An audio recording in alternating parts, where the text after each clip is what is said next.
Morning. आज मैं फिर हाजिर हुई आपके सामने ग्लोब की सामान्य जानकारी को लेकर के। आज हम लोग ग्लोब के बारे में जानते हैं। सबसे पहले सवाल ये उठता है, ग्लोब क्या है? ग्लोब क्या है? ग्लोब पृथ्वी का एक छोटा प्रतिरूप है। उस प्रतिरूप के बारे में हम ग्लोब जमीन पर कौन सी क्या रेखाएं, अक्षांश व देशांतर जो रेखाएं हैं, जो काल्पनिक रेखाएं हैं, उनके बारे में हम लोग आज जाने। जैसे ये ग्लोब है, इसके ऊपर यहाँ पे एक 0 डिग्री पर एक रेखा खींची हुई है जो जमीन को या ग्लोब को दो भागों में बांटती है। इसको दो भागों में बांटने के बाद ये वाला भाग उत्तरी गोलार्ध कहलाएगा और ये वाला भाग दक्षिणी गोलार्ध कहलाएगा।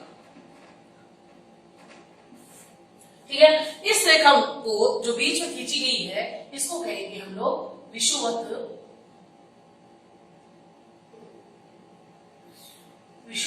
रेखा। इसको एक नाम और से भी बुलाया जाता है, भूमध्य रेखा। एक नाम और भी है इसका, जीरो मध्याह्न रेखा। ये तीन नाम इस एक ही रेखा के हैं। कई बार संसार का मानचित्र हमें परीक्षा में भरने आ जाए तो आपको एक विषुवत रेखा का नाम पता हो, भूमध्य या जीरो मध्याह्न कहते हैं, ये पता नहीं हो, आ जाए जीरो मध्याह्न, तो आपको पता है कौन सी है लेकिन फिर भी आप नहीं भर पाओगे। तो इसकी जानकारी के लिए आपको ये तीनों नाम याद करने पड़ेंगे। आप नोट भी कर सकते हैं। जो बीच में रेखा 0 डिग्री पे खींची गई है, 0 पे है, इसलिए जीरो मध्याह्न रेखा, विषुवत रेखा और भूमध्य रेखा, ये तीनों एक ही रेखा के नाम। और जमीन को, ग्लोब को इसने दो भागों में बांट दिया। ये हो गया उत्तरी गोलार्ध और ये हो गया दक्षिणी गोलार्ध। इसके बाद में हम लोग देखेंगे जो गोलार्ध, इसमें कुछ हमारे ग्लोब पर कुछ काल्पनिक रेखाएं खींची गई है, उनके नाम है अक्षांश व देशांतर। अक्षांश व देशांतर। अक्षांश जो रेखाएं हैं 180 और जो देशांतर है वो 360 है। अब आपको ये जानकारी होनी चाहिए इनमें अक्षांश कौन सी है और देशांतर कौन सी है। जो एक यहाँ पे बिंदु है, ध्रुव है, और एक इधर है, ये दोनों, ये और रहेगा आपका उत्तरी ध्रुव और ये रहेगा दक्षिणी ध्रुव। ठीक है, अब हम लोग देखेंगे जो पश्चिम से पूरब की ओर, ये दिशा हो गई पश्चिम और ये हो गई पूरब। जो पश्चिम से पूरब की तरफ खींची गई है वो रेखाएं अक्षांश रेखाएं होती हैं। और ये अक्षांश रेखाएं इस विषुवत रेखा की, इस अक्षांश रेखा के उस तरफ भी कितनी होती है 90 और इस तरफ भी कितनी होती है 90। और मतलब कुल मिला के 90 प्लस 90 और बीच की भूमध्य रेखा जो दो भागों में बांट रही है प्लस 1, तो ये होगी टोटल 181। तो यहाँ ये रेखाएं होंगी 181 अक्षांश रेखाएं। इनकी जो हमारे जो कोर्स के अंदर जो मुख्य रूप से जिन रेखाओं की जानकारी हमें होनी चाहिए उनकी मैं मुख्य रूप से आपको जानकारी देती हूँ। यहाँ पे 23.5 डिग्री और इसी के ऊपर इधर भी 23.5 डिग्री। पहले ही मैं बता चुकी हूँ, ये उत्तर है और ये दक्षिण है। उत्तरी तो ये हो गया नॉर्थ और ये हो गया साउथ।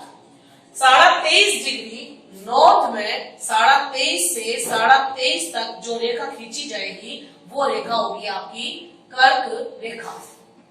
और इधर नॉर्थ में 23.5 से 23.5 तक तो खींची गई वो रेखा होगी करक रेखा। ये मुख्य रूप से करक रेखा, भूमध्य रेखा और मकर रेखा, ये तीन रेखाएं होंगी। करक के नीचे दक्षिण में, ये दक्षिण की साइड में ही 66.5 डिग्री पर आपके रहेगी अटलांटिका रेखा। और ऊपर यहाँ पे भी 66.5 पर नॉर्थ में आर्कटिक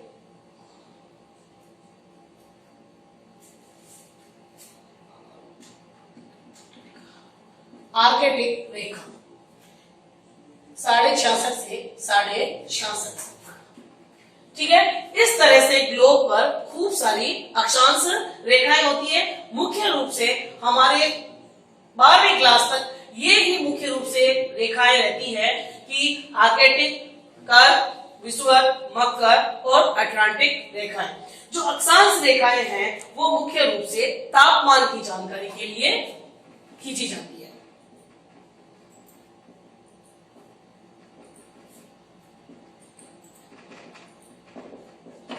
तापमान की जानकारी के लिए अक्षांश रेखाएं खींची जाती है। ये अपन थोड़ा टॉपिक इसके बाद में लेंगे, क्रम से चल रहे हैं याद करने के लिए। तापमान के लिए अक्षांश रेखाएं। अच्छा, अब इसी तरह ही ये रेखा है, पूरा ग्लोब जो है ये इस तरह से भरा रहेगा। ये पूरी अक्षांश रेखाएं हो गई। अब अपन आते हैं देशांतर रेखाओं पर। ये जो देशांतर रेखाएं हैं ये ग्लोब पर एक ध्रुव से दूसरे ध्रुव को मिलाती हुई आती है। ये हो गई देशांतर रेखा। इसको प्रधान समय रेखा भी बोलते हैं और इसको प्रधान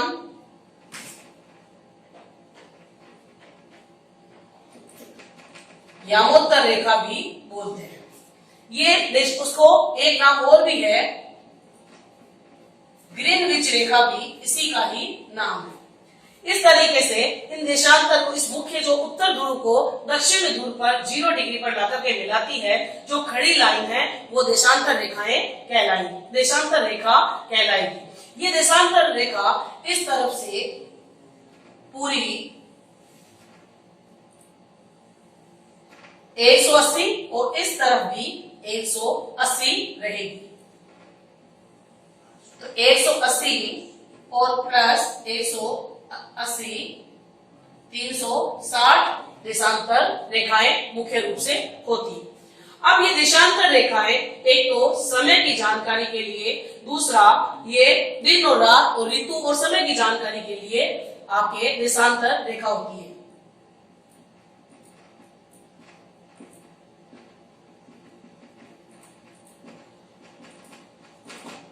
समय की जानकारी के लिए कौन सी हो गई? देशांतर रेखाएं। अब जो पूरब की तरफ है यहाँ पे +4 मिनट रहेगा और इधर ±4 मिनट रहेगा। प्लस और -4 मिनट का मैं अर्थ समझा देती हूँ कि जैसे कि माना 1884 में वाशिंगटन में एक बैठक हुई। उस बैठक में ये निश्चित किया गया कि 0 देशांतर रेखा को समय रेखा मानी जाए। किसी भी देश की स्थिति, किसी भी देश का समय निश्चित करने के लिए इस रेखा को फाइनल रेखा यहां से माना जाए। तो सपोर्ट करो यहाँ पे 12 बजे, यहाँ पे 12 बजे, तो इस रेखा पर 0 में 12 बजे हैं, तो यहाँ 12 बजे अगली रेखा तक पहुंचने में, हम अगली रेखा तक किसी भी वाहन व्हीकल, हम समय फोन के द्वारा भी अगली रेखा पे रहने वाला जो देश है, जो देश के लोग हमारे जो रिलेटिव है उनको पूछेंगे तो कितना समय का डिफरेंस रहेगा? 4 मिनट का। तो यहाँ पर बजे हैं 12:04। फिर अगले देशांतर पर 12:08, 12:16, 20 इस तरीके से प्लस होता जाएगा। जो जिस रेखा के अंदर जो देश है वहां प्लस 4 मिनट बढ़ते चले जाएंगे। उसी तरीके से इस तरफ यहाँ 12 बजे हैं तो यहाँ 11 मिनट के 11 बजकर के 56 मिनट रहेंगे। इसी तरीके से आगे यहाँ कम, अगले देशांतर पर कम होते चले जाएंगे। इस तरह से हम लोग समय की जानकारी इस निश्चित रेखा के द्वारा, इस निश्चित जो रेखा है इसके द्वारा हम समय की जानकारी कर सकते हैं। उसी तरह एक सवाल बचा, तापमान के लिए अक्षांश रेखाएं किस प्रकार महत्वपूर्ण है। इसके लिए मुझे एक दूसरा ग्लोब बनाना पड़ेगा क्योंकि काफी होच-पोच सा हो गया है। अब मैं जैसे एक ग्लोब और बताती हूँ आपको। अभी मैंने बताया यहाँ पे है भूमध्य रेखा, यहाँ पे है कर्क रेखा और यहाँ पे है मकर, और इधर 66.5 पर थी अटलांटिका और यहाँ पे आर्कटिक। ये जो रेखाएं बनी यहाँ पे, जो 5 रेखाएं बन रही है, और यहाँ पे मैंने आपको बताया ये है आपका ध्रुव और ये भी ध्रुव। ये आपका उत्तरी ध्रुव और ये आपका दक्षिणी ध्रुव। यहाँ पे हमेशा बर्फ रहती है।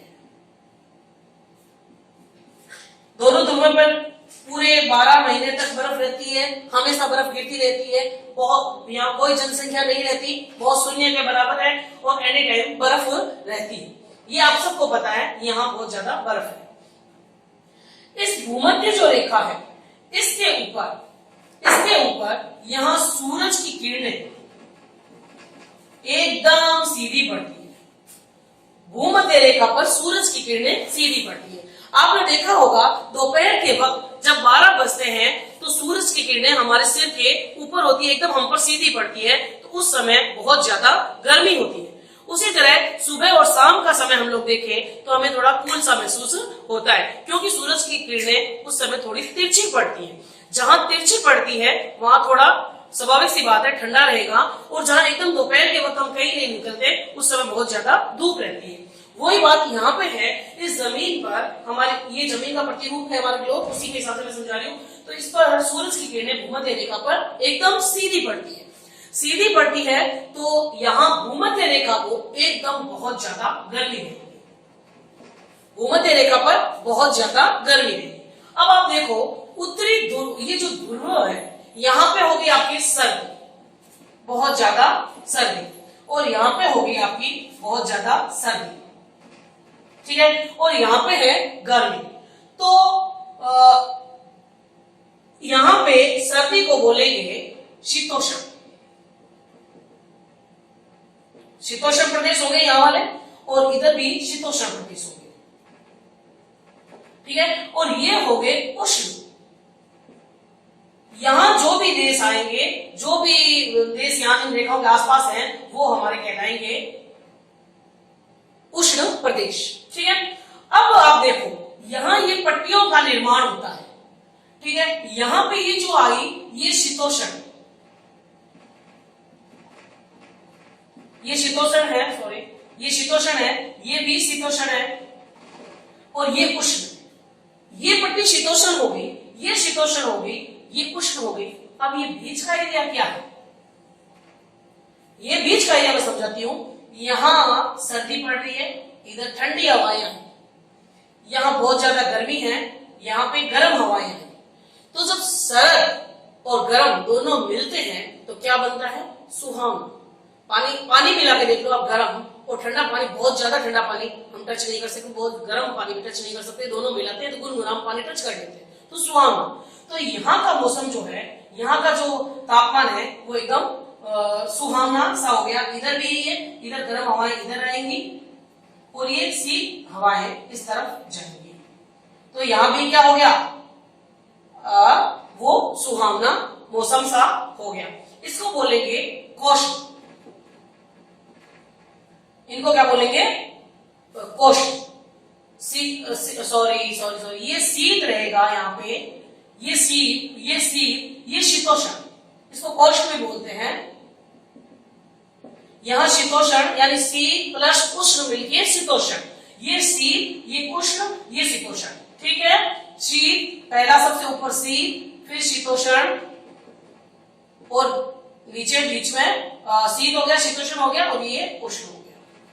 शीत से इधर आई, उष्ण से उधर गई, बीच में क्या मिलकर बना? शीतोष्ण। तो इस तरह से ये तीन पट्टियों का निर्माण होता है। यहाँ शीत, यहाँ बीच में ये जो पट्टी आई शीतोष्ण की, ये भी आई शीतोष्ण की। इस तरीके से ये तापमान। अब हमारा भारत जो है ये कर्क रेखा, आप सभी को पता है, भारत को कर्क रेखा दो भागों में बांटती है। और ये कर्क रेखा मैं पहले भी बता चुकी हूँ आपको, मानचित्र भारत का समझाया, उसमें हमारे भारत से 8 राज्यों से कर्क रेखा निकलती है। गुराम, छजा, पत्री, मी, उस ट्रिक के द्वारा उन नामों को आप जान सकते हैं। तो हमारे भारत को कर्क रेखा दो भागों में बांट है। कर्क रेखा के नीचे वाला जो भारत है वो तो हमारा कौन से कटिबंध में आएगा? वो आएगा उष्ण कटिबंध में, और जो उससे ऊपर वाला आएगा वो शीतोष्ण कटिबंध में आएगा। तो इस तरह से हमारा भारत दो कटिबंधों में बटाएगा। कई बार आप पढ़ते हैं कि शीतोष्ण, शीत वन, शीतोष्ण वन, उष्ण वन, वो क्या होते हैं? वो यही चीज है, मतलब जो शीत क्षेत्रों में जो वन उगते हैं वो हो गए शीत वन, और शीतोष्ण इस क्षेत्र में जो उष्ण वाले वन जो उष्ण क्षेत्र में उगते हैं वो उष्ण वन हो गए। इस तरीके से ये आपका ग्लोब, और जो ये ग्लोब पर जो ये रेखाएं जमीन पर खींची गई है, ग्लोब पर खींची गई है, ये कोई पेन से, लाइन से या किसी चीज से, पेंट से नहीं खींची गई है जमीन पर। ये वैज्ञानिकों द्वारा एक कल्पना मात्र की रेखाएं हैं, उसके द्वारा हम तापमान और ऋतुओं की जानकारी प्राप्त कर सकते हैं। इस तरीके से आपको समझ में आ गया होगा। धन्यवाद। चैनल को सब्सक्राइब और लाइक करना नहीं भूलें।